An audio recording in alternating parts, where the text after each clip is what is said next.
Bonsoir et merci d'être fidèle au rendez-vous de Top Sport. Confinement ou pas confinement, on est là. Vous êtes là également.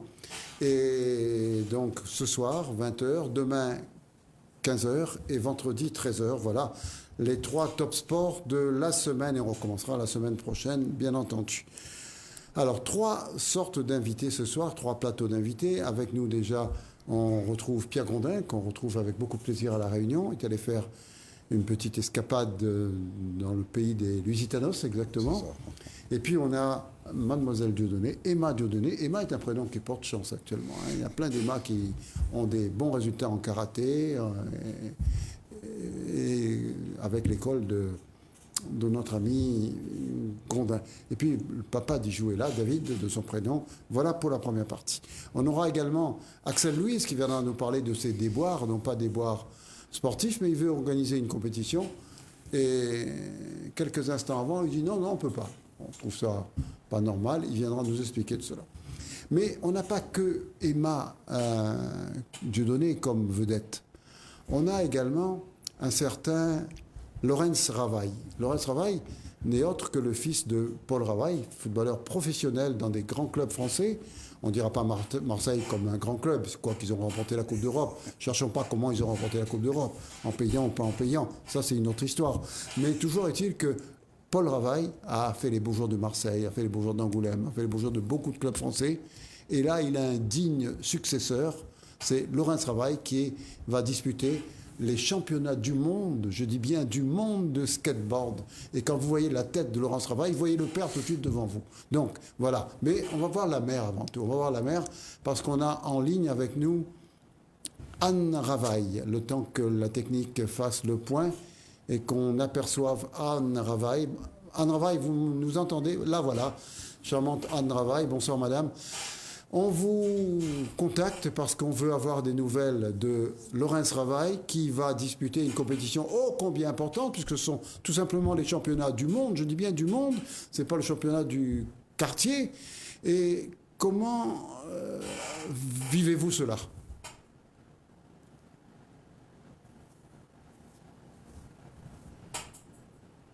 Si vous ne nous répondez pas, ça veut dire que la technique a un problème. Nous vous écoutons, Anne Ravaille.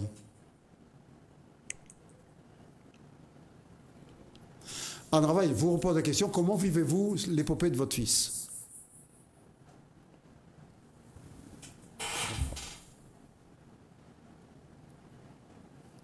Pas entendu.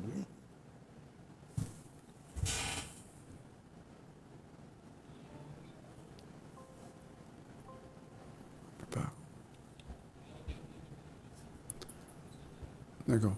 Anne Ravaille, on revient vers vous après le reportage qu'on a fait sur votre fils. Bien entendu, c'est les aléas de la technique. Les studios sont tout neufs ce soir, donc on paie un peu les pots cassés. On essuie les plates comme on veut. On regarde le reportage qui a été fait sur Laurens Ravaille. Regardez et admirez la dextérité de ce Réunionnais. Qu'est-ce qui se passe ?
ô combien intéressant sur Laurence Ravaille. Ce qui nous intéresse, nous, c'est de savoir si la technique fonctionne maintenant, comme celle de Laurence Ravaille, et avoir Anne Ravaille en ligne. Bonsoir Anne Ravaille. Bonsoir, je ne sais pas, est-ce que vous m'entendez bien? Vous nous entendez, madame? Moi, je vous entends. Alors, ce que vous voulez savoir, comment votre fils est devenu l'un des meilleurs mondiaux dans ce sport? Presque par hasard, il a découvert le skate à l'âge de 10 ans. Et depuis ce jour-là, il a mangé skate dans le skate. Le skate fait partie de lui, du matin au soir. Du matin au soir et même du soir au matin? Mon frère aîné l'a encouragé vivement, dès tout petit. Et ça a été une découverte pour lui et une véritable passion. Qu'est-ce que cela vous fait, Anne Ravaille, de savoir que votre fils est un des meilleurs du monde? Vous m'entendez? Je ne sais pas. Je vous demandais, qu'est-ce que cela vous fait de savoir que votre fils est un des meilleurs du monde?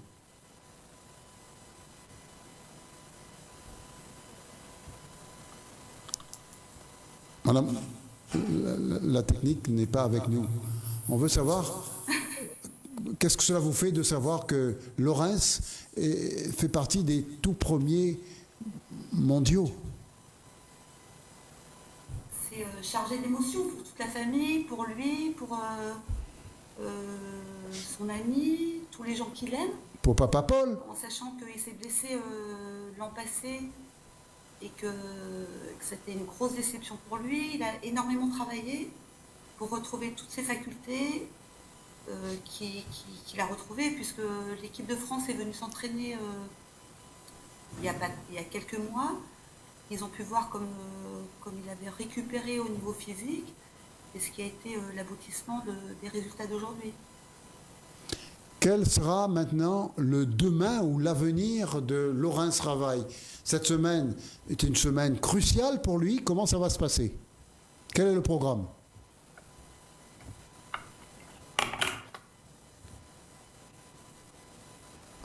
Vous nous abandonnez ou quoi? Je disais que cette semaine est une semaine cruciale pour lui. Comment ça va se passer?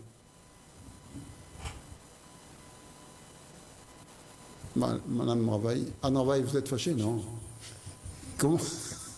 Comment ça va se passer pour Laurence cette semaine?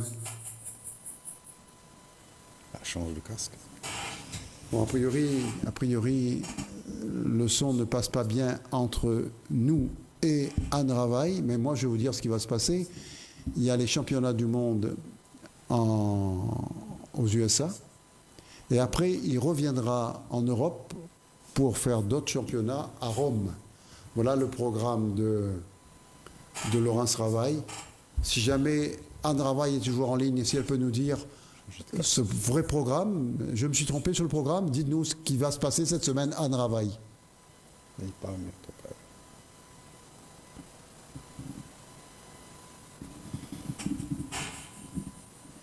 Pas facile. Non, ça ne marche pas. Anne Ravaille, dites-nous. Anne Ravaille, a priori, il y a un problème technique. Ce qu'on va faire, c'est que vous veniez carrément au studio la semaine prochaine, après les bons résultats que Laurence aura sans faute ce week-end. Ce sera beaucoup plus simple que passer par la technique qui ne marche pas comme on le souhaite. Toujours est-il, merci de votre intervention, Anne Ravaille. Ce qu'on sait, c'est que Laurence Ravaille représentera la Réunion au championnat du monde, que ce soit aux USA et à Rome, ces deux compétitions tout à fait différentes. À chaque fois, il est sélectionné et on est très fiers de Laurence Ravaille, le fils de Paul Ravaille, l'ex-grand footballeur de l'Olympique de Marseille et des Léopards Saint-André. Voilà pour la famille Ravaille. On change de famille, on va vers la famille Dieudonné. Bonsoir Emma. Bonsoir. Alors, dis-nous, tu as vu ce champion-là? Il fait du skate, hein? Tu fais du skate?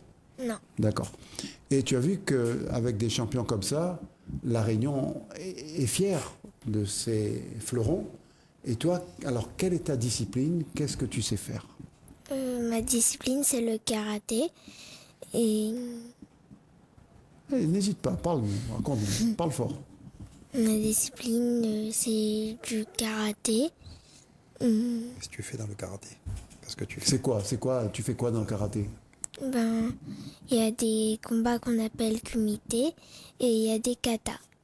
Kumité, le grand spécialiste nous expliquera ce que Alors, le c'est. kumité, c'est un échange à deux en japonais. C'est la forme de combat, de compétition en karaté, avec des règles un peu différentes entre le karaté dit Shotokan, je dirais, et le Kyokushinkai qu'elle pratique, elle.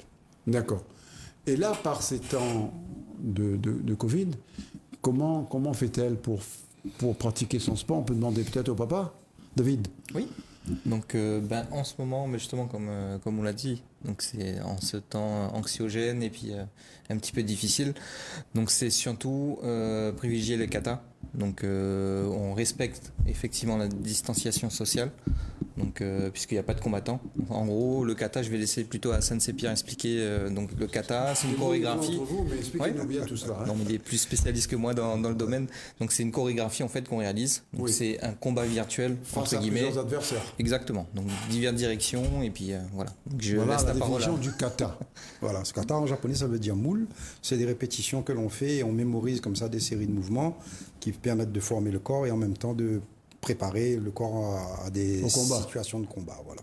Donc c'est une préparation au combat. Sauf que dans le milieu compétition, on a dissocié le combat et cette pratique qui est très visuelle, très spectaculaire, comme on va pouvoir le voir tout à l'heure.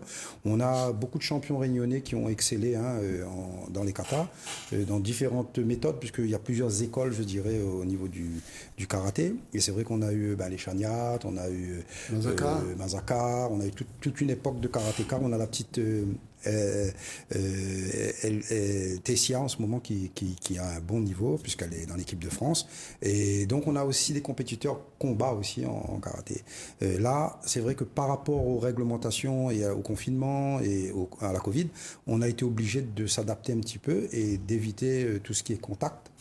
Et la chance qu'on a dans cette discipline, c'est qu'on a une partie où on peut très bien travailler sans contact. Et là, c'est vraiment pour nous un boulevard parce que La partie kata, en fait. voilà, toute la partie kata, le travail dans le vide qu'on pratique dans les arts martiaux est mis en avant pendant cette période-là et ça nous permet de continuer à nous entraîner. Et ça, c'est vraiment une chance qu'on a parce qu'il y a des activités où le travail à deux est obligatoire et on ne peut pas. Le judo, par exemple, ils sont un peu embêtés parce que...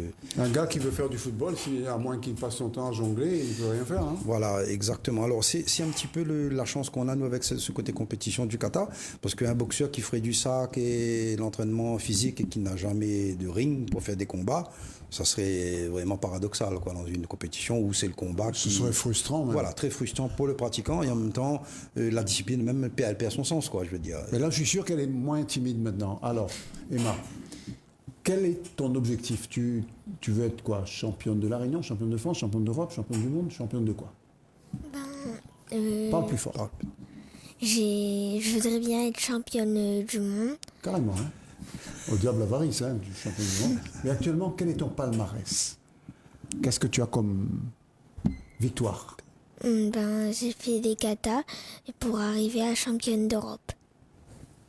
Elle est championne d'Europe? Oui, elle est championne d'Europe depuis le Championne week-end, d'Europe, puisque c'était un championnat d'Europe. Qui s'est passé depuis la Réunion. Alors justement, Racontez-nous c'est ça, un petit Pierre peu Romain. l'adaptation. Je veux dire, c'est intéressant Là, on te d'aborder regarde un petit comme peu. montré, là, tu es championne d'Europe. C'est-à-dire, il n'y a personne en Europe meilleur que toi. Ça veut dire ça. Dans ta catégorie, bien sûr. Peut-être. Certainement. Alors, ce qu'il faut savoir, je comprends son peut-être parce que c'est vrai que par les temps qui courent, il faut quand même au niveau de la logistique avoir de quoi pour pouvoir mettre en ligne ces images, être disponible à une certaine heure parce que c'était 13 pays du monde qui étaient concernés, avec du Chili jusqu'à la Réunion, ces deux extrêmes là, mais on a aussi le Portugal, la Suisse, la Russie qui ont participé, donc ça fait vraiment une approche logistique très lourde puisqu'il faut que tout le monde se connecte au même moment, que la plateforme qui est utilisée ait les moyens techniques suffisants pour pouvoir justement passer d'un dojo à un autre. de mettre ça en ligne, d'avoir 5 arbitres qui sont là pour juger. On verra tout à l'heure, parce qu'on a vu des images de la demi-finale et la finale de Emma. On verra l'organisation logistique. Ces images-là. Tout à fait. Donc, pour nous dire une réunionnaise est là, on vous envoie ces images. Où c'est qu'on envoie ça? Je dis, il n'y a qu'un seul endroit, envoyer ça. C'est à Top Sport, bien sûr. Et c'est comme ça que ça s'est passé avec la Fédé. Oui. Alors, c'est vraiment mettre un petit peu en avant l'adaptation du monde sportif par rapport à une période très spéciale que l'on vit. Et c'est vrai qu'il y a des activités qui se sont arrêtées complètement. Et là, on a la chance quand même d'avoir rebondi, d'avoir réfléchi un petit peu à ce qu'on pourrait faire. Et il est même dit, enfin je pense moi que dans l'organisation, avec les coûts qui ont été réduits de déplacement, d'empreinte carbone, d'hôtel, enfin tout ce qui est très lourd au niveau de la logistique, ça disparaît complètement là au profit d'une technologie quand même de qualité, puisqu'il faut pouvoir filmer avec écoutez, je vais vous arrêter tout de suite. Après, on demandera à David les contraintes pour la famille, comment ça se passe. Mais si on pouvait regarder déjà quelques images. Alors on va voir peut-être Emma à l'entraînement, parce que c'est un peu comment c'est organisé. On les découvre ces images, nous. Tout à fait. Viennent d'arriver de la Fédé. Si on avait le son en même temps.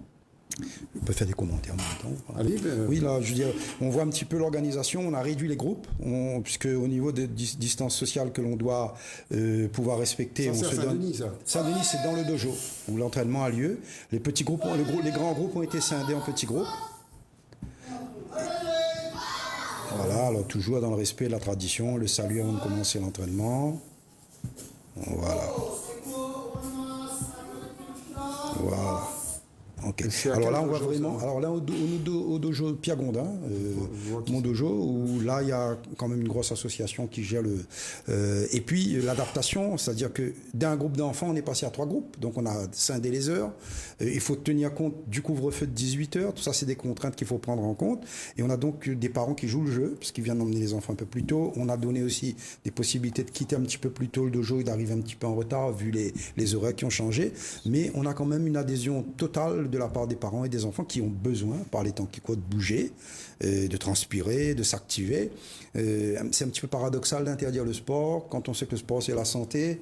Donc ça c'est un petit peu un débat, c'est un petit peu le débat. C'est un cercle vicieux. Voilà, c'est ça. Alors c'est sûr que au niveau du dojo, toutes les précautions sont prises au niveau de distanciation. Il y a une entrée, une sortie, du gel, des masques. Après il y a un espace suffisant, un nombre réduit d'enfants, mais on peut pratiquer quand même. C'est la chance qu'on a. Tout ce qui est travail dans le vide, travail de kata, et là ça nous donne quand même un avantage par rapport à certaines disciplines. David, comment ça se passe pour les parents d'un prodige comme ça? Quand là, les katas se passent ici, mais quand il n'y aura plus de... Alors, pour Emma, en fait, c'est pas la première des compétitions qu'elle participe, en fait. Il faut savoir qu'on a participé à différentes compétitions, que ce soit au niveau national, départemental et même international. Elle est plus orientée vers combat. Et là, du coup, récemment, donc ça fait 3-4 ans. Voilà, elle est très compétition. C'est ça. Combat. Donc du coup, elle a commencé le karaté à peu près à l'âge de 3 ans et demi. Donc aujourd'hui, elle a 10 ans. Donc vous voyez l'évolution, on est toujours resté fidèle au dojo Pierre Gondin. Et comme je disais tout à l'heure, on parlait de palmarès. Donc on a fait en même temps que Sensei Pierre. Donc on a été en Australie en 2018, où là on a fait de très belles performances. Emma a fait du kata, elle a fini 2e kata, 2e en combat. Juste avant le confinement, donc en 2020, donc janvier 2020, on était à Maurice. Et donc là, c'était vraiment la révélation. Donc elle a fait première en combat. C'est ça, après elle n'a plus. Après la ferme la foncière. Ça m'importe. Et du coup, elle a fait première en combat et première aussi en kata. Alors tu m'as pas dit, Emma, tu préfères combat ou kata? Kata. Ah, papa m'a dit non, pas bon. Non. On avait dit au début que tu faisais pas. Non, mettez-vous d'accord, hein? Non, c'est pas vrai. Tu préfères kata? Kata, c'est maman. C'est plus maman qui oriente vers kata. Moi, c'est plus combat. D'accord. Mais vous vous battez à la maison comme ça pour savoir si c'est kata ou combat? Maman veut combat, il dépend. Kata. Toi, tu es pour maman alors. Voilà, régler l'affaire. Bon. Prochaine compétition de kata, là, on demandera vers Pierre Gondin, toujours par vidéo, interposé. On appelle ça compétition en ligne, quoi. Oui, là, c'était un championnat d'Europe. Alors, on était en contact avec les organisateurs avec qui on a échangé après la compétition. Bon, par exemple, là, on nous a demandé l'adresse pour envoyer les coupes et les diplômes, quoi. C'est vraiment tout se fait à distance. Alors, les prochaines, il y en a qui sont programmées. Mais les coupes et les diplômes viennent d'où Ben là, c'est le pays, la fédération organisatrice qui va envoyer ça d'Espagne. C'est la Kyokushinkai-kan. C'est une des fédérations de Kyokushinkai dans le monde et qui a organisé ce championnat d'Europe là, où la participation était ouverte à d'autres fédérations. Et on a pu y participer. Combien de pays? Alors, il y avait 13 pays participants. Hein. On a du Chili, je vous disais, à l'extrême, à La Réunion. Chili pour le championnat d'Europe, ça?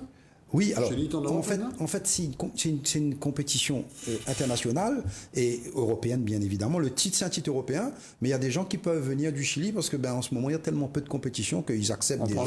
On prend tout ce qu'il y a. On essaye d'avoir un maximum de participants. Donc c'est plus pratiquement un championnat du monde alors. On va dire, mais il n'y a pas eu, il y a eu la Russie qui est en Europe bien sûr. Ouais. On a eu le Chili qui était extrême, la Réunion un petit peu excentrée aussi, mais on fait partie de la France, donc on représente la France. Et puis beaucoup de pays, Espagne, Portugal, des pays français, hein, donc des pays européens. Donc on est resté quand même sur une grosse majorité de pays européens et on a eu le Chili qui est invité, qui est venu parce qu'ils avaient une volonté de participer. Ils passaient par là, ils n'avaient rien à faire. Mais c'est surtout qu'il n'y avait pas beaucoup de compétition à se mettre sous là-dedans, donc on en profite dès qu'il y en a une. Quoi, hein. D'accord. Et quand c'est comme ça, quand elle remporte une compétition, elle remporte face à qui? Face au juge uniquement alors? D'accord. Parce que les katas, il n'y a pas de bagarre en kata. Non, alors justement, c'est un peu comme en patinage artistique. Il y a des notes qui sont données sur des critères techniques, de stabilité, et les de arbitres, concentration. Alors là, il y a des arbitres organisés. Il y en avait 5. Qui sont de différents pays. Vous allez voir tout à l'heure l'organisation au niveau des images. Et où on peut très bien à distance, avec les katas, comme en patinage artistique, être capable comme de la danse, comme le plongeon, on regarde sur des données techniques. Hein, on sait que visuellement, c'est lui qui remporte parce qu'il a plus d'aisance, il rentre mieux dans l'eau, et ainsi de suite. Là, en kata, c'est la même chose. Quoi. On regarde des images? Oui, bien sûr. On va avancer un petit peu sur les images. On en a emmené quelques-unes du dojo aussi à l'entraînement. De la fédération, ça. Vous pouvez commenter, hein? Oui, donc on est en plein entraînement, là, donc il y a des répétitions de mouvements. C'est Emma qui est devant nous, là. Voilà, il y a Emma qui est là, mais vous voyez qu'elle n'est pas seule. Il y a dans le dojo pas mal d'enfants. Pas mal d'Emma, quoi. Oui, il y a une pépinière assez importante dans ce dojo-là où l'idée c'est de faire une formation à la fois technique, mais aussi tout ce qui est éducation globale, hein, le respect, l'humilité, la persévérance, tout ça fait partie vraiment.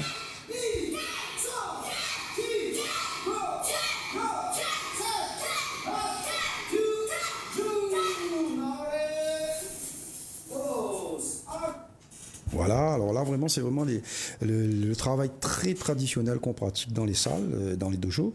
D'ailleurs, tous les dojos essayent de s'organiser.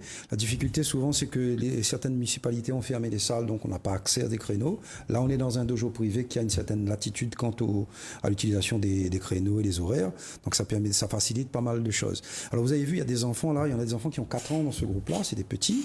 Il y a même des enfants... 3 ans et demi. Oui, justement. Donc on a, nous, un accueil qui est fait avec le baby karaté à partir de 3 ans et qui permet vraiment aux jeunes de rentrer. Et on est parfois surpris en se disant, ouais, c'est peut-être un peu jeune. Tout est mis en place pédagogiquement pour que les enfants soient accueillis dans les meilleures conditions en termes d'équilibre, de latéralisation. Et c'est vrai qu'on a quand même un résultat intéressant sur le dojo. On a à la fois des garçons et des filles, jeunes et moins jeunes, qui ont des résultats au niveau des compétitions, quoi. Vous-même, David, vous êtes étonné des résultats de votre fille? Étonné, non, parce que c'est le travail qui paye. Donc du coup, elle lève, il dort, et puis... Si, bien sûr. Elle ne pense qu'au karaté. Elle pense karaté, voilà. Donc il dort, il lève, karaté, et puis pratiquement tous les jours de la semaine, si on la laisse, même le dimanche, il faut aller enfiler son kimono, aller au dojo, elle irait quand même. D'accord. Donc du coup, comme on disait, hein, donc, le travail il paye, l'entraînement aussi. Donc on l'a vu tout à l'heure, Sébastien, donc Sensei Sébastien, donc, qui est là aussi, qui l'a coaché et bien aidé pour tout ce qui est préparation. Donc c'est voilà. Donc malheureusement pour lui, grand fan devant l'éternel de l'OM. Donc il n'est pas venu. Ouais, Sébastien. Ouais, donc c'est malheureux, hein. Il comprend, mais bon, malheureusement, il faut de tout pour faire un monde. Donc une petite boutade pour lui en passant. Et donc voilà. Donc Sébastien, donc il était là en même temps que Sensei, et puis qui sont là derrière elle tous les jours. Et puis tous les gens du club savent qu'on tient un espoir en Emma Dieudonné. En fait, là vous avez vu, hein, Emma s'entraîne en même temps que les autres. Oui. Donc il y a vraiment une prise en compte globale de tout le groupe. Chaque spécialité, chaque spécificité qui émane d'un enfant est pris en charge, bien évidemment, parce qu'on a aussi des masterclass au niveau du dojo qui permettent de regrouper les meilleurs, un petit peu l'élite, quoi. On peaufine un petit peu le bijou, quoi. On prend la masse. On fait émerger une petite élite avec des entraînements un peu particuliers qui permettent vraiment d'affiner un petit peu et d'avoir des résultats comme cela. Vous avez beaucoup de pépites comme ça? Alors, au niveau du dojo, les enfants, comme dans tous les dojos, représentent quand même une grosse partie des pratiquants. On a 60% qui est représenté par les enfants dans un dojo. Mais un enfant se décourage vite si jamais il n'a pas de résultat? Ça dépend du professeur et ça dépend de l'orientation. Il y a des enfants qui ne feront jamais de compétition parce que c'est pas dans leur âme, dans leur envie. Il y a des parents qui sont pas du tout là pour l'aspect compétition. C'est une option qu'on propose. 10% des pratiquants d'un dojo font de la compétition. 90% font de la pratique de loisirs pour apprendre à se défendre, à se sentir mieux dans son corps, à lutter contre un embonpoint et ainsi de suite. Mais on a véritablement une partie infime qui fait de la compétition par rapport à une pratique générale de la masse. On regarde d'autres images? Bien sûr, on va Parce qu'on avancer en a en dessus. pagaille, hein. J'en ai quelques-unes là. Voilà, on a un travail très spécifique sur cible. Ça permet d'ajuster ces frappes qui sont faites dans le vide. C'est toujours Emma, là, hein? Oui, c'est toujours Emma. La spéciale Emma, en fait. Ouais, ben, on va essayer de focus sur elle. Bon. Alors ça permet de compenser un petit peu le manque d'adversaires par les temps qui courent. On travaille sur cible. Ça permet quand même d'exprimer un petit peu son énergie et sa force dans des cibles qui sont là pour pouvoir justement servir de support et d'entraîner le corps à s'adapter par rapport à des résistances et des réactions physiques, je dirais, de renvoi d'énergie, quoi. Tu préfères frapper sur une cible ou sur un partenaire ou un adversaire? Un adversaire. C'est beaucoup plus agréable. Tu l'entends crier, pardon, etc. Une cible, je tape dessus et il ne répond pas. D'accord. Et David Dieudonné, comment ça se passe à l'école et tout? C'est une athlète, certes, mais également un enfant, j'allais dire, complet. Oui. C'est souvent, ça va souvent de pair, hein. Quand on est bon De pair, en sport, c'est-à-dire PE. pair, mais pas de pair en fils, non, parce que là on dit de pair en fille, mais de pair que bon en sport, bon à l'école. Alors personnellement, je pense que le sport, il permet d'avoir déjà de canaliser, donc le marmaille dans un premier temps. Donc c'est vraiment de canaliser et puis d'être posé. Donc c'est pas un marmaille qui ravage ou qui fait des bêtises comme tous les marmailles, donc il fait des bêtises, c'est sûr. Mais Il bon, faut après à espérer côté de qu'elle ça, fasse des voilà. bêtises, sinon c'est dommage. Mais bon, voilà, le karaté. Fait des bêtises. Oui. Donc le karaté, à moins qu'il m'y voit pas, il ne me connaît pas, mais bon. Mais le karaté, voilà, il permet d'être posé et puis à l'école tout se passe bien. Au contraire, c'est pas parce qu'elle fait du sport à côté que l'école les met de côté ou qu'elle fait passer devoirs ou quoi que ce soit. Au contraire, hein. Donc il permet vraiment de. Ouais. Moi, j'aimerais bien compléter un petit peu l'approche. Bah, C'est-à-dire que, ouais. Vous êtes là pour ça, hein. l'idée, c'est que, en fait, Vous êtes quand l'activité. même un ancien Oui, enfin, disons que. tête pensante de Oui. l'éducation nationale. Oui, à la retraite maintenant. Alors l'idée, je voudrais compléter un peu ce que David disait. On a souvent des parents qui viennent amener les enfants au karaté parce que c'est une discipline qui a certaines rigueurs, certaines exigences quant à la concentration et qui trouvent, grâce à cette pratique-là et ce cadrage, à remettre l'enfant dans des situations de concentration au niveau de l'apprentissage, par exemple.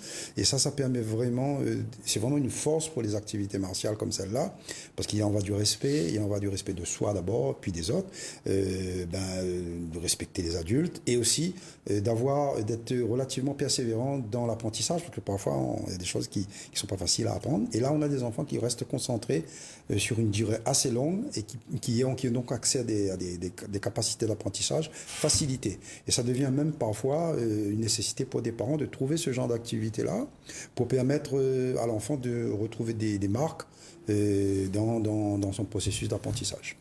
Et on a vraiment des parents, et même il y a des médecins qui demandent aux parents de les emmener vers une activité martiale, karaté, judo, où il y a des règles, où il y a une exigence, On une respecte rigueur. l'adversaire. Voilà, et puis il y a surtout tout un état d'esprit et de concentration qui est fondamental dans l'apprentissage. David, vous avez quelque Oui. chose à rajouter Non, sur, bah après, il n'y a pas que le karaté aussi non plus dans la vie. Hein. Donc, Elle fait à quoi côté de d'autre ça, comme elle fait de la sport guitare. Donc, Ah, elle a pas emmené sa guitare, là? non, on l'a pas emmené malheureusement. Non. La prochaine fois, tu peux emmener ta guitare? Alors, elle fait de la guitare. Elle fait un peu de guitare et puis fan de chiens. Donc la maison on a le chien, donc bat de carré, ça c'est son truc ça. son petit. Son dada. Voilà, oui. Voilà. On va revenir sur le karaté. Après, on ira sur la guitare et sur les Ouais, chiens. quelques petites images peut-être. Avec d'autres images. Là, on est dans le travail de kata, de répétition. On a des gradés qui sont là, qui font un travail de correction permanent. Alors, ça part vraiment d'une espèce de bijou qu'on prend complètement brut dans la nature, puis qu'on va peaufiner au fil des répétitions. On va ciseler même, c'est un bijou. Oui, là, c'est vraiment façonné avec mille facettes pour que ça brille le plus possible. Et c'est vraiment des heures et des heures d'entraînement. Alors, on peut comprendre à travers ce genre d'exercice-là les exigences que l'enfant, au fur et à mesure, intègre et la concentration qui lui est nécessaire.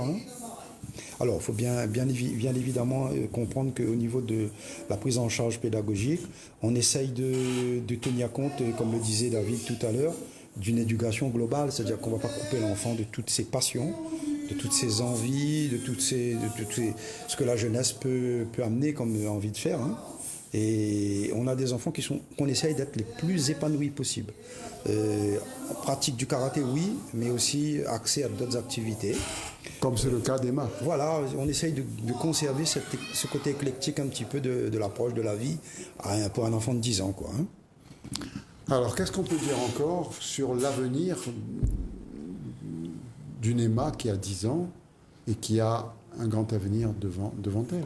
Alors, il y a toujours des marges de progression. Je pense qu'à son âge, elle a encore une marge de progression.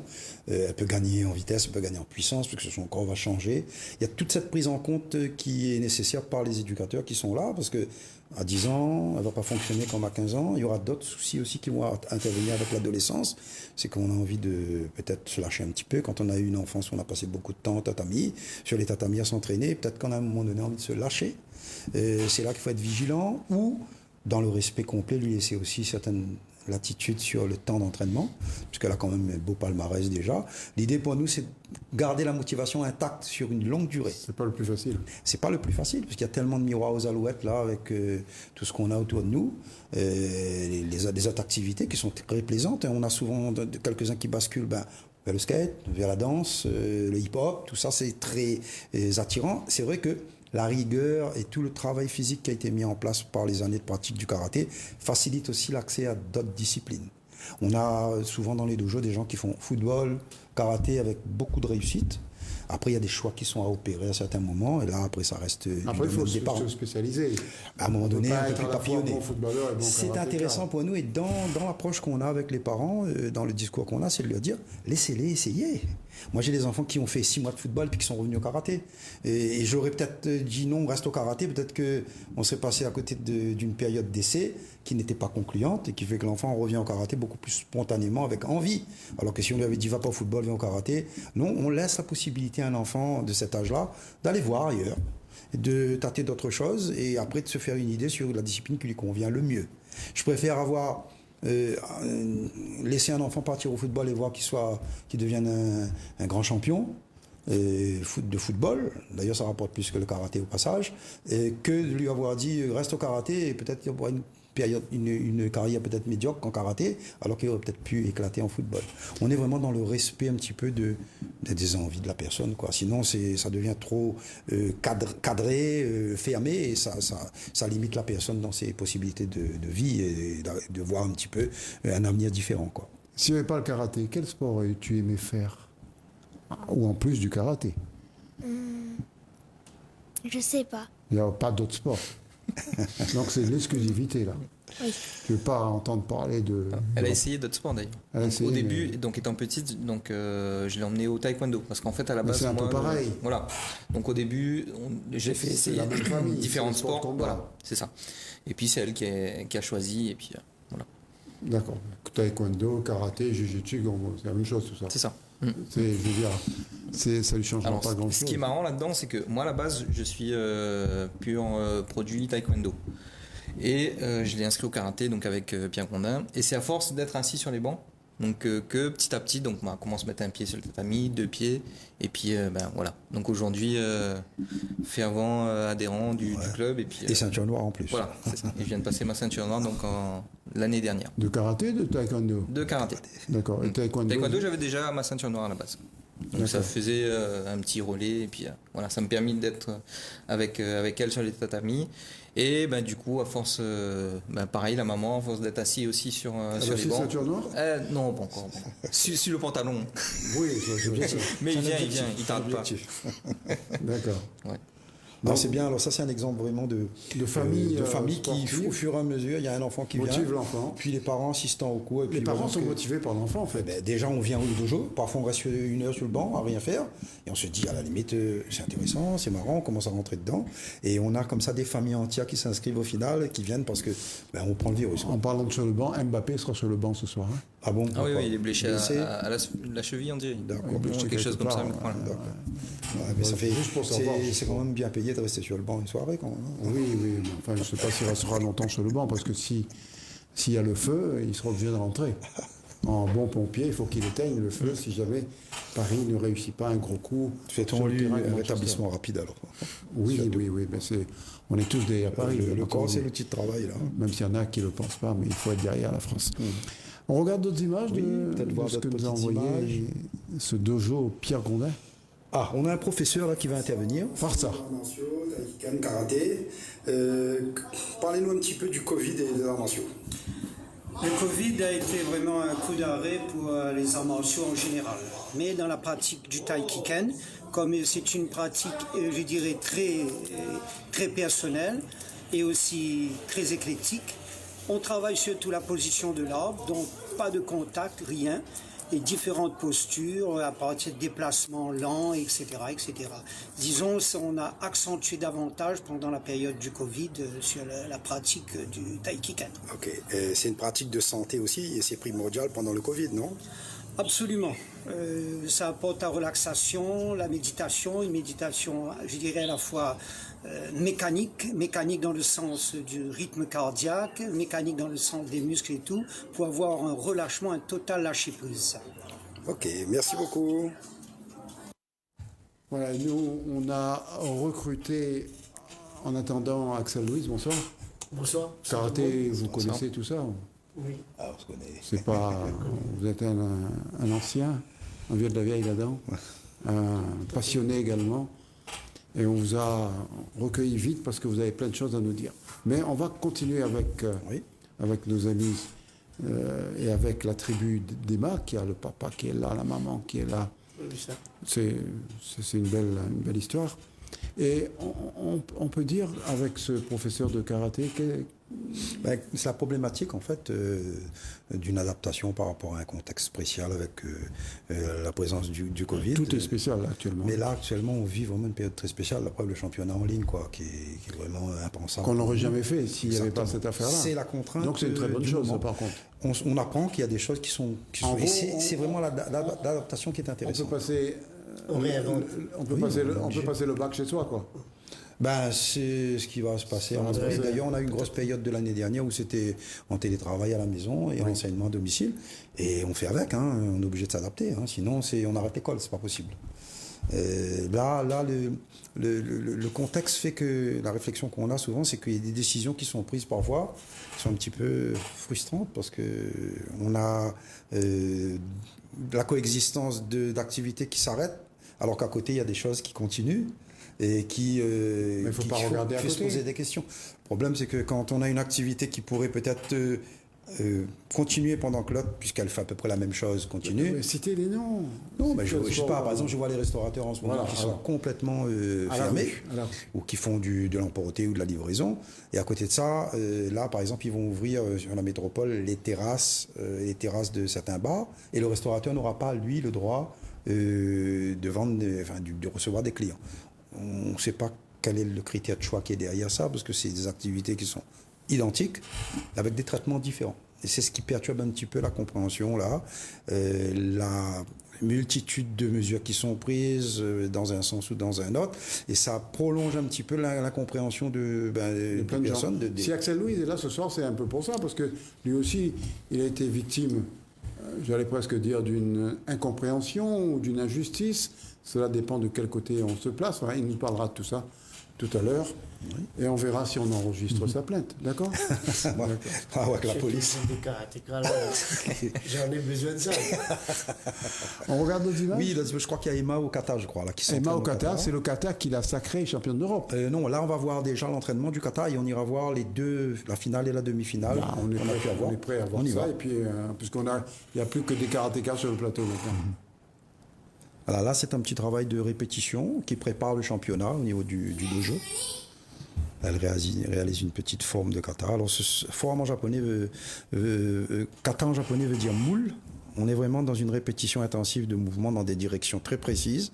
C'est un combat contre des adversaires Face imaginaires. à des adversaires imaginaires. Imaginaires, voilà, c'est ça. Ouais, je connais bien ma leçon. Elle développe autant de puissance qu'elle le fait dans un combat, sauf que là, il n'y a pas la contrainte de l'adversaire présent. Et donc, elle affine techniquement tout son travail, ce qui marque le corps et permet d'avoir des formes de corps en combat après qui sont respectueuses de la bonne technicité, quoi.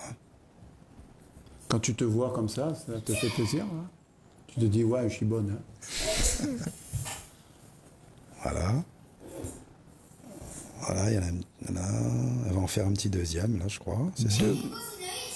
Deux katas pour nous, quelle chance, hein? Surtout Alors, le championne d'Europe. Après, on va arriver sur les images importantes. C'est celles qu'on a récupérées de la compétition, où on va voir le fonctionnement avec les juges qui sont organisés pour. Ce sont les images qui l'ont sacrée championne d'Europe. Voilà, exactement, puisqu'on voit la demi-finale et la finale. Hein. Donc, on va enchaîner tout de suite les images, là.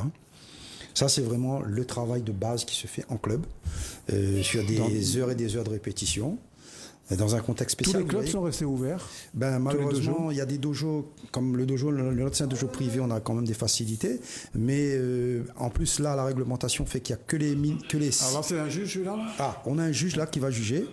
Donc là, on est sur vous voyez là-bas, on est sur les U10, c'est-à-dire la catégorie des 10 ans, catégorie des mains. en kata, et on est en demi-finale. C'est-à-dire qu'elle rencontre là son adversaire en demi-finale pour être qualifié pour la finale. Donc vous avez les juges qui sont tout en haut là. Ça, c'est le juge central qu'on voit. Donc le kata va arriver là, hein, rassurez-vous. Voilà, on a déjà le premier adversaire d'Emma qui va passer, voilà. Donc lui, il est filmé dans un dojo. Je crois qu'il est d'origine Espagnole. Donc il est en Espagne. Voilà. Emma est à La Réunion. Oui, voilà, et les juges sont où? Là, eux, ils sont répartis un petit peu partout. Vous voyez qu'ils sont peu partout dans le monde. Voilà, dans l'Europe, du moins en Europe. Hein.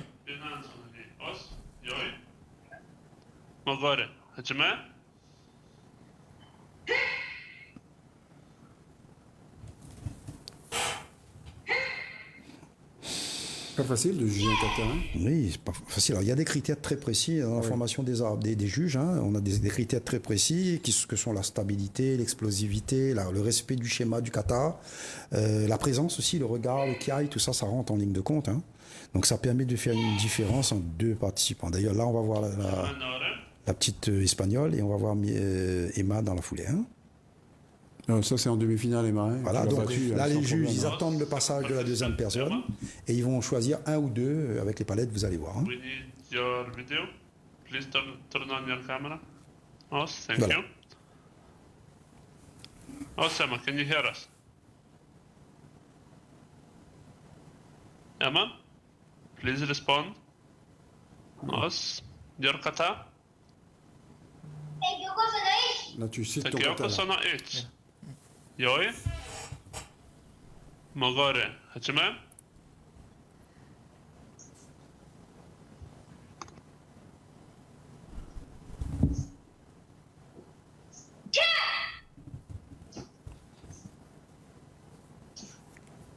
C'est le kata qui l'a emmené en finale. Oui, c'est le kata de demi-finale qu'elle fait, ça. Hein.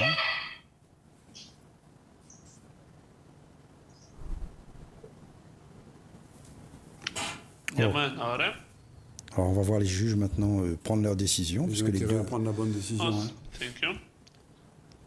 Referees. Hentai Termas. Hentai. Donc, tout le monde va lever sa petite palette et on voit 2, First 1, participant. 2, Each 2, knee. 1. Second Donc, elle remporte participant. la demi-finale. Each knee, son. 3 juges And the contre 2. winner is 3 vers 5 juges. Donc de justesse alors. 3-2, c'est pas mal quand même. Bah, je ne peux pas faire plus, hein. Oui, c'est mieux. 3-2. Oui, il mais peut c'était pas- pour nous, 3-2. Il ne peut pas être plus serré que ça. 3-2. Il y a 5. Voilà. Non, Alors, Pierre on peut enchaîner directement sur la Je suis pas finale. prof de maths, mais il ils sont 5. Oui. Le score le plus serré, c'est 3-2. Oui, ben, c'est bien ça. Ça aurait pu être 4-1, ça aurait pu être 5-0. On est d'accord. On est d'accord. Bien à gagner quand même. L'important, c'est de gagner comme Oui, bien au l'autre. contraire, quand c'est serré, On peut passer tout la de suite victoire à est la encore finale. plus belle. Oui, bien sûr, Voilà. bien sûr. On va voir ta finale, d'accord? Oui. Tu l'as gagné la finale, tu es sûr? Attention, si on voit que tu n'as pas gagné là-dessus, On a des va images. on va regarder les images, d'accord? D'accord. Il n'y a plus de vidéo, on me dit? Si, normalement, si. Il y a une deuxième derrière, parce que il y avait la demi-finale et la finale. Bon, ben écoutez. Sûr, il n'y a ce pas, soir, c'est les pas gars, grave. Bon, l'idée, c'est qu'elle a fait le deuxième tour dans les mêmes conditions. Oui. Avec toujours les juges qui attendent le passage des deux. Ah, peut-être. Ça arrive, normalement, il y a un deuxième. On avait mis les deux. Non, oui. En tout cas, et ça s'est passé ce week-end à Saint-Denis. Alors ça. oui, alors nous on a commencé, on s'est connecté à midi puisque là-bas ça a commencé à 10h. Oui. Alors imaginez la prouesse technique d'avoir la Russie, le Chili, la Réunion. Contre la Russie et la Portugal. Réunion, c'est le même fuseau horaire. Oui, hein. mais enfin c'est quand même un ensemble de personnes Ah, avec voilà, la finale. On est en finale là. hein. Le monsieur là, qui est habillé en... Toujours contre une espagnole, là, Nerea Arguello là. Qui est la finaliste, c'est une autre espagnole. C'est notre espagnole, voilà. Arguello, c'est ça? Elle est de Ibiza. Ah bah oui, là-bas, ils font la fête là-bas. Elle a dû trop faire. Les images... Ça va arriver. Hein. Alors toujours, bien sûr, il faut bien imaginer le côté logistique extrêmement poussé en technologie pour pouvoir justement réussir cette boisse-là, hein, de réunir tous ces pays avec une sorte... On se calme, hein. On regarde ça religieusement. Penansanani. Yoi. Agora. Benjamin.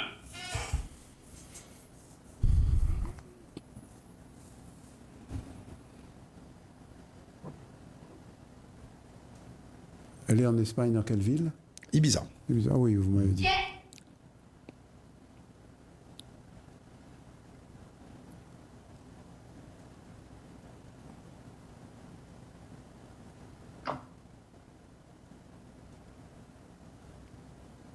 Et est-ce que Emma a regardé, elle, le kata de ton adversaire? Parce que Elle le voyait en direct, oui. Oui. On avait un écran, donc elle pouvait regarder tout de suite. Hein. Yaman Naora. Os, thank you. Ça dure combien de temps, ce kata? Combien de secondes? Le kata, Osama. maximum 30-40 secondes. Quoi. 30 Ça dépend, il y a des secondes. katas qui sont Kata. plus longs. Ouais. Mais là, il y a une liste de katas qui est établie Penansanani. Voilà Emma qui va devenir Ouais. championne d'Europe. grâce à ce kata-là. Hein. Grâce à elle surtout. Agora. Oui. Benjamin. Alors ça tombe bien parce qu'elle fait le même kata que l'autre. Donc on a vraiment une D'accord, comparaison ils ont fait le même facile, kata, hein. facile à faire par les juges parce qu'ils voient tout de suite la différence technique entre eux. Alors je disais, je rappelle les critères, c'est de la stabilité, la présence aussi, le kiai, la vitesse d'exécution, l'explosivité, tout ça, ça permet vraiment de s'appuyer sur des critères très précis pour savoir qui a gagné. Quoi, hein.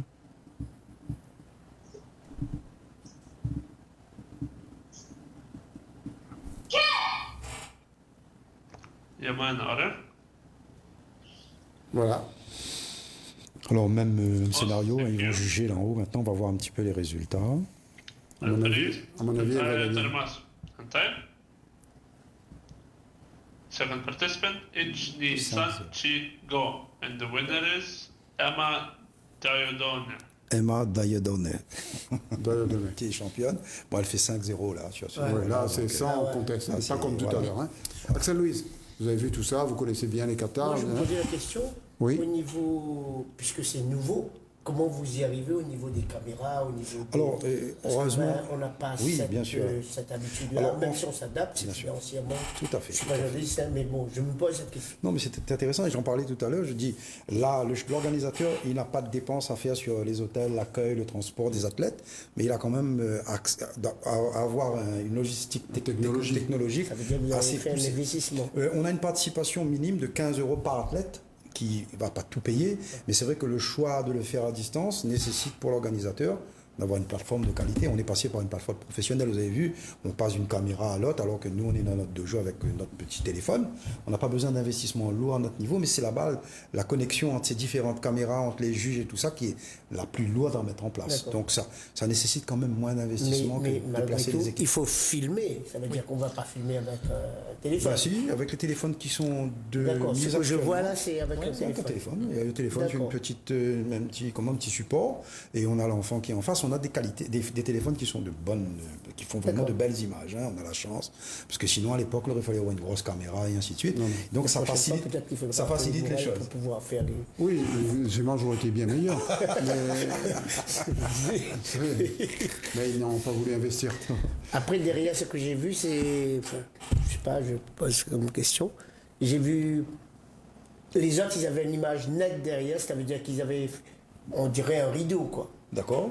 Qui faisait que l'image qu'on voyait était beaucoup plus de qualité. Même si elle a gagné, ça veut dire qu'elle a gagné encore mieux. Mais si on a une image vraiment nette... on n'a pas réfléchi à ça. On n'a pas réfléchi à ça. Elle aurait pu faire plus que ça. Voilà, non, mais en fait, là, je pense que chaque salle a mis en place les moyens. Et puis surtout, on a travaillé comme dans son dojo. Non, mais je réponds aussi. Maintenant, on va parler de vous, Axel Louis, parce qu'il n'y aura plus beaucoup de temps pour parler d'autre chose. Qu'est-ce qui s'est passé? Racontez-nous vos problèmes, vos soucis. Alors, et dites-nous tout surtout. Je suis président de la Ligue de triathlon, bien sûr. Ça, tout le monde le sait. Et vous le faites bien. Et on a eu une réunion avec la préfecture. Bien sûr, après le confinement, on n'a jamais pu redémarrer, nous, puisque le triathlon se fait sur la voie publique. Au chaudron, en général, vous le faites. Sur la voie publique. Mais là, bon, je parle plus au niveau de toutes les clubs. Ça se voit sur la voie publique. Ça veut dire quoi? Ça veut dire que juste après le confinement, quand ils ont redémarré, ils ont dit, avec toutes les pique-niques et tout, ça va être compliqué de laisser faire ces pique-niques-là parce que ça va redémarrer. Alors qu'est-ce qu'ils ont fait? Ils ont interdit toute manifestation sur la voie publique. Mais les gymnases, les dojos, vous vous rappelez d'une petite période où c'était ouvert. Ça veut dire que nous, on n'est pas dans ça. Ça veut dire qu'on ne pouvait rien faire comme manifestation.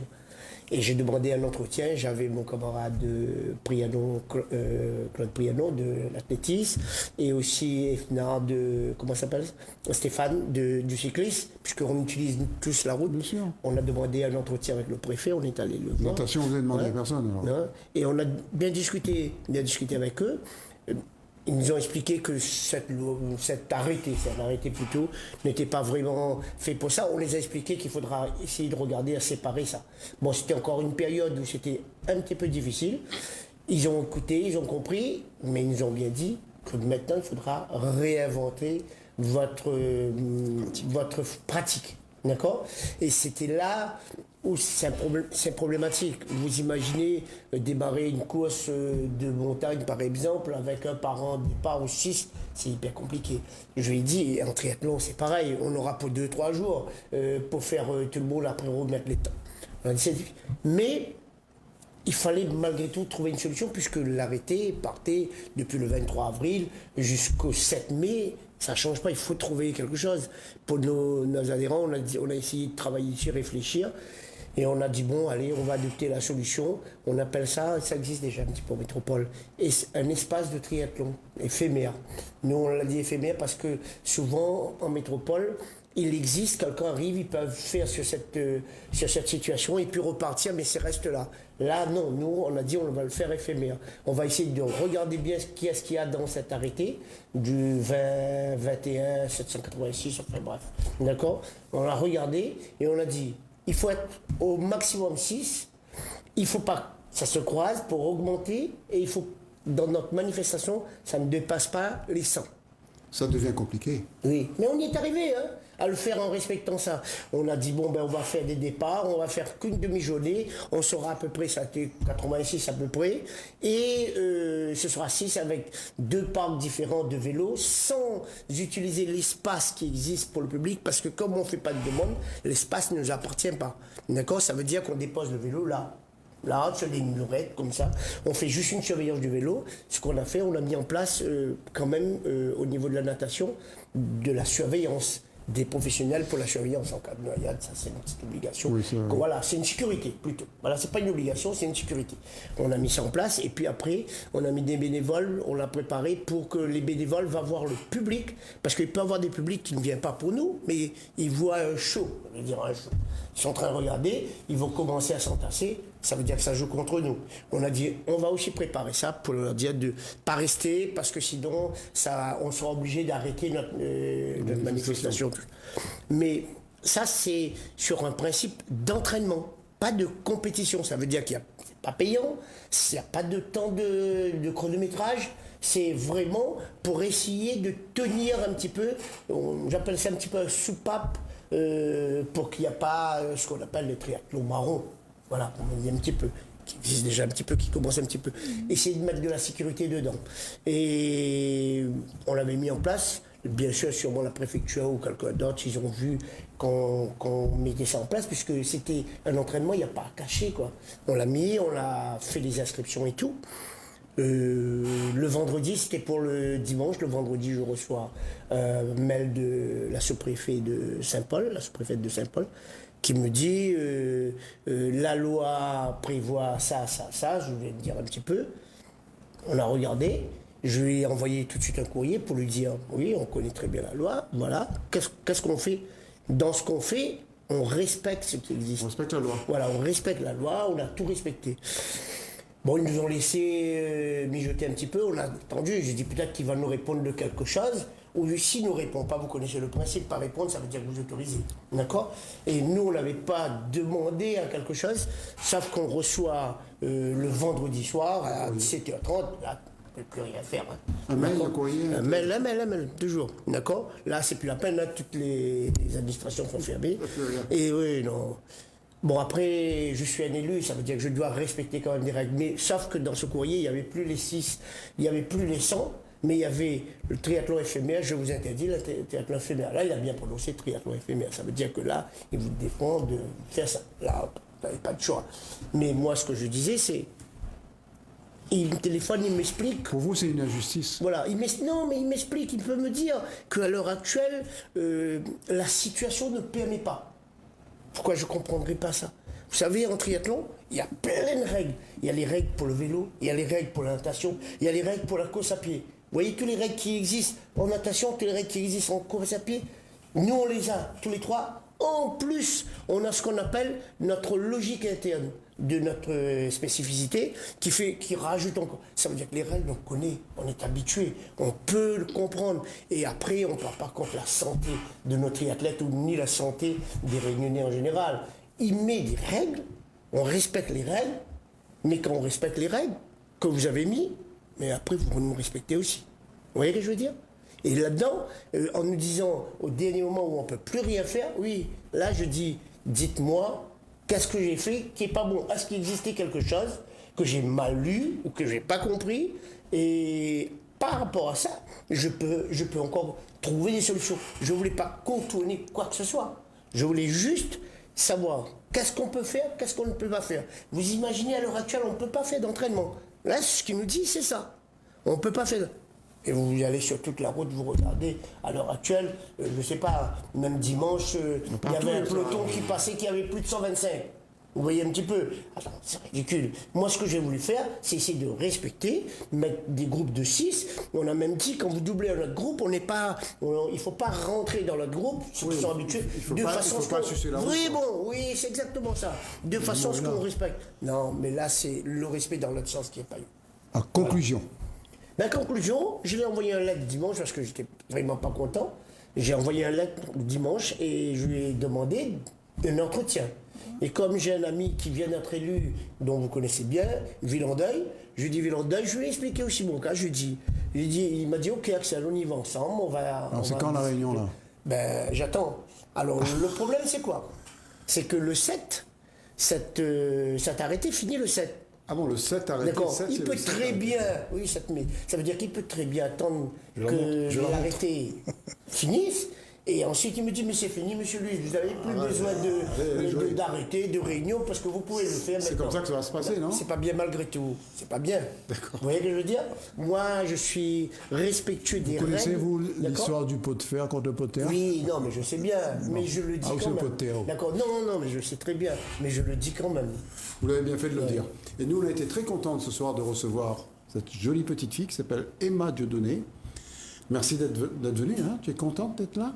Oui. Tu ne dis pas un petit bonjour à tes copines demain que tu les retrouveras à l'école, non? Non, c'est les vacances. Ah bah, j'ai oublié ça. Merci David Dieudonné. Merci de nous avoir accueillis Axel, ce soir. bah, écoute, tiens-nous au courant de cette réunion avec Tout à fait. une réunion qui a priori ne servira strictement à rien puisqu'il n'y aura plus de règles. Je hein. sais, je sais Petite pas. question bête pour Axel. Éventuellement, avec la vaccination, est-ce qu'on n'aurait pas pu aider éventuellement le...